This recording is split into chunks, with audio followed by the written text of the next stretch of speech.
Hello and welcome to Introduction to Comparative Politics, Poly 260, the online version. I'm going to give you a little bit of information about how this class runs and what we're going to do in this class, and I'll give you a little background on myself since we're not actually going to formally meet.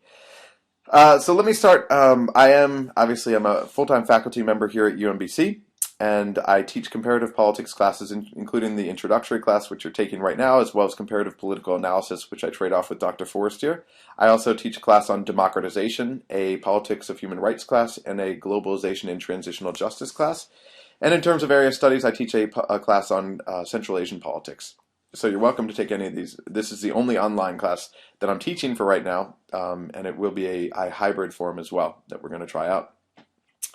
The goal of this class is to provide you with a basic introduction to comparative politics. What we're going to do here is we're going to give you tools to actually apply to comparative politics in your future classes, but also on a day-to-day basis. So we're going to cover a variety of topics, a variety of theoretical issues linked to comparative politics for the first part of the course. And then in the second part of the course, we're actually going to apply these to various case studies.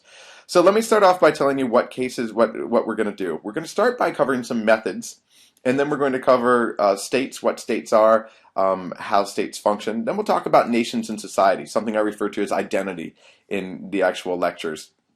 Looking at various ideologies, looking at the role of ethnicity, nationalism, etc. Then we'll talk about political economy, authoritarianism and democracies, and then we'll talk about advanced democracies. The differences with advanced democracies, we're actually focusing on our first group of countries, the largest block of advanced democracies, the European Union.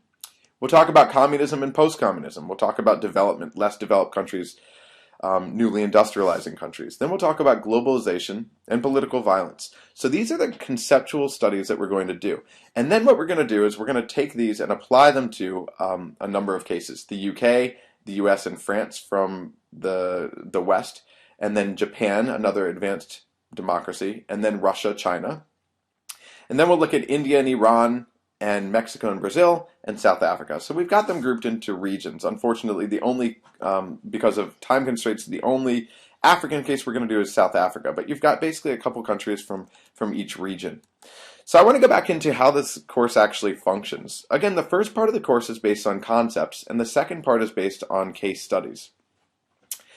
In order to successfully complete this course, what you need to do is you need to do the readings and then watch the lectures. The lectures are located in Blackboard in their course documents links. And so you'll be able to click on the first lecture of each series of lectures, so each topic, and then after that you can copy and paste into your browser the remaining ones. And I tell you how many sections there are so you know that you've got them all. After you go through each of these sections, after lectures 1 through 5 and 6 through 11, you'll have a test after each one of these. And it will be a timed test. It will be a 40-minute test given on a particular day. So the days I will set out in the announcement section. You must have read and looked at the lectures by this day, because you will have, I suppose you could do them all in one day, but that would be very trying. You will have a day to complete the test. And again, once you actually, anytime you choose during that day, and then you have a 40-minute block once you begin that test. So this is important. So the class is split up into 4 segments. Lectures 1 through 5, covering the first conceptual units, and then a test. Lectures 6 through 11, and then a test. Lectures 12 through 17, the first case studies, and then a test. And then finally, lectures 18 through 21, there might be 22, I think they're just 21, and then a test. And that's it. There is no cumulative final. So again, I'll post the dates for each exam by the start of class. Now, when I'm talking about readings, there are 2 sets of readings you need to acquire: Essentials of Comparative Politics and Cases in Comparative Politics. I rely here on the 2nd edition, but you can also use the 3rd edition, as long as you're aware that when I say Chapter 5 Authoritarianism, it may well be that yours is Chapter 7 Authoritarianism. But stay with the topic. Just do whatever chapter number it is. Stay with the topic for that day. So you can use other versions, make sure that they cover the same issues, because they will have the same material, just presented maybe in a somewhat different format. So all these are okay. With respect, there is also a discussion component of your grade. So looking at the grades, you have 4 tests. Each one accounts for 20% of your grade. You also have a discussion section which accounts for 20% of your grade as well. So for the discussion sections, the reason, so if you go up in the syllabus here, I say that the course is largely at your own pace, but you need to take tests on the date specified. So you need to have things done early. And then you also need to participate in enough discussion questions to complete this aspect of your score. And what that means is there are a number of discussion questions I will be posting. And you will have a 2-day block in which you have to actually respond to that question.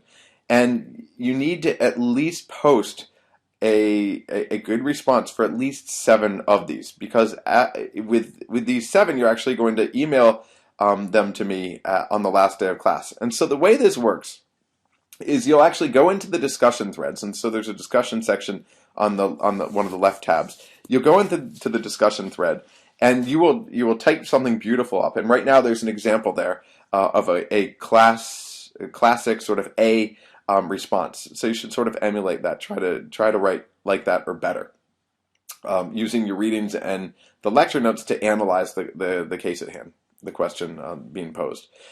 So after you do that, take a screenshot for your records in case you choose to use that as one of your best answers subsequently. I'm not sure if you'll actually be able to get into that later. So after you answer it, then take a screenshot.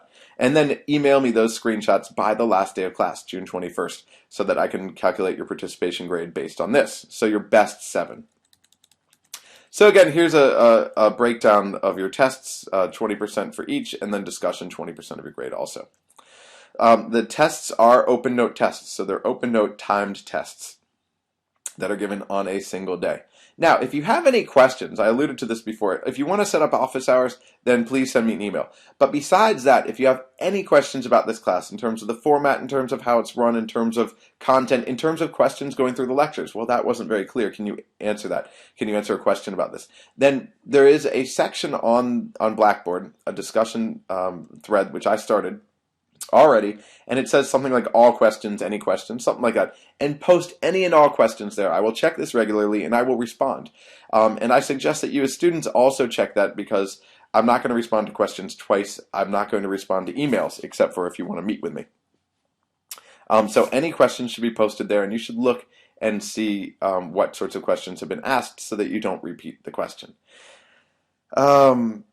I believe that's it. So hopefully everything is going to go smoothly. There might be a couple little kinks here because it is a new online class.